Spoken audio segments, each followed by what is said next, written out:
Bugün негизи дем алыс күн. Көшеде адам баласы жоқ десең де болады.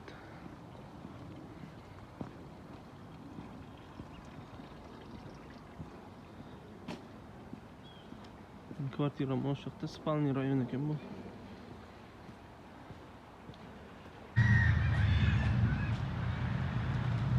Мынау біздегі неге ұқсап кетеді екен бе?